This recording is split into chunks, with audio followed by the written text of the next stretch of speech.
feel very alive right now.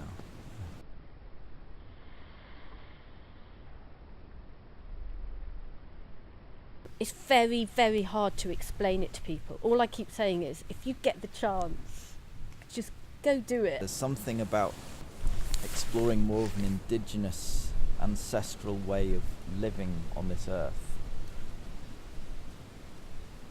that is very urgent and very relevant right now. I just knew I had to do it. For me, the entire Old Way journey has been about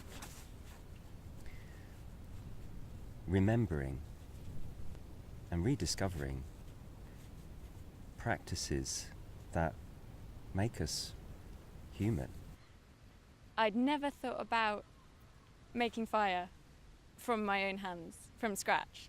Going out and cutting the branches off the trees, making the bojo kit, and creating that fire when we first did it as a group, 4 of us working together on it, and the persistence and energy you need going into that. So much goes into it, so when you finally get it, it does make that fire seem so magical. Yeah, I love that. I really, really enjoyed the river. And that was when I started to think, oh God, I'm going to love this. This is great. What's next?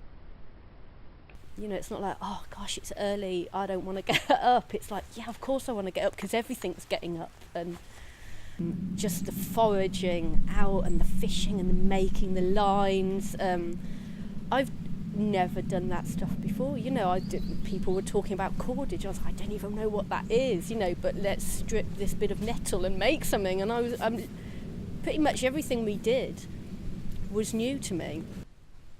For me, the coast weekend was where I got the most. That's where I actually, if we'd finished on the coast weekend, I would have been happy. Kind of 3 things really that mainly stuck in my mind.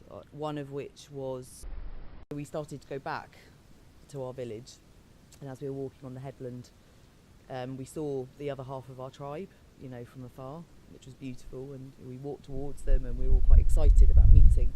Oh my God, the walkabout. We've been making stuff the whole way through, which obviously we've worked with, and by the time we got to the walkabout one, where we had our sort of 4 days across the moor, we were using our backpacks. It's padded out with skins and all the stuff in it. I was like, this is great. We were learning, you know, the natural navigation. We were learning the tracking. That was when we were looking at the prints of the animals and working out maybe what had happened here. And then, yeah, the trip to the Kalahari. For me, that was really about wanting to see, you know, what we had lost, and wanting to see what it might look like and what it might feel like to be with people that hadn't lost that connection. To see and to meet people who are so close to their land. They do everything together. They sing and they dance and they look for food and they build their houses. And they have this culture, seeing rich culture, what it really means. That's been something completely new to me.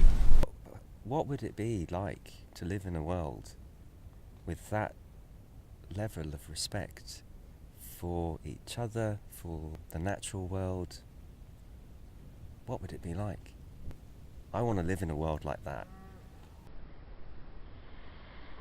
Having that perspective on what we've managed to achieve this year, the culture that we've created, the tribe, the coming together. I could call on any of those people and spend time with them, and we could all come together and we would just nip back in.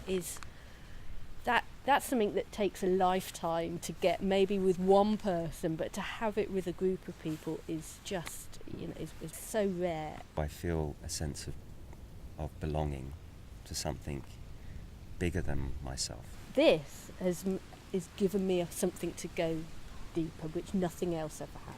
Now I'm like, I'm going to go outside and connect again with nature.